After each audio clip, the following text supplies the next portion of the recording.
Hey, what's up, Faithbox? Welcome back to Everyday Faith. My name is Ricky, and I apologize for my voice. A couple days ago, I went to Philadelphia for a Monday Night Football game, Giants and Eagles, and now I'm feeling the effects of screaming and shouting for a better part of 4 hours. So, my apologies, but we're going to try and get through this with Matthew chapter 19, verse 14 on day 11.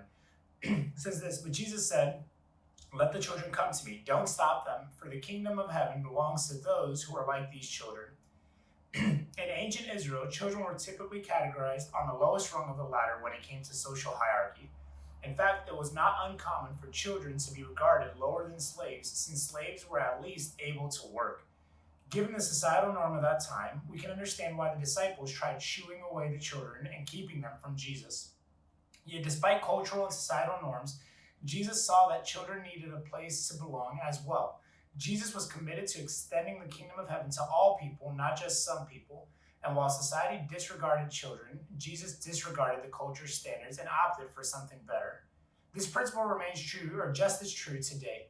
Jesus is still in the business of inviting anyone from any social class to belong in his kingdom. The society has changed, Jesus' heart has not. I love this devotional because of what it ties in, the history, the society, the culture, but then also the relevance for today. It's really easy for us to feel like things are distinguished between like what we have or what we don't have, where we come from, where we didn't come from, and that we're kind of segmented based off of these things. But in the gospel because of the gospel and because of Jesus, that's just not the case. It doesn't matter that I'm a Hispanic man born in New York City, my parents from Puerto Rico, from Colombia, my wife from Seattle of European descent, or wherever you come from. It doesn't matter how much money I have in my account or how much money I don't have. It doesn't matter where you do.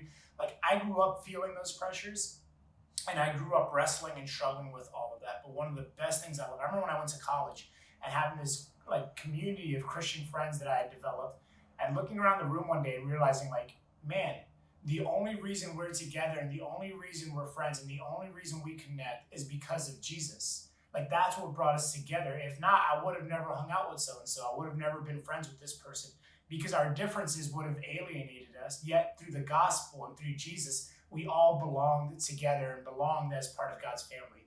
And that's what I love about Faithbox, right? It's like we belong to this community because of the goodness of Jesus and because of the gospel of Jesus. And so we get to be a part of that and partake in that together. And so Faithbox embodies this verse. It's the message of this, but just an encouragement to all of us.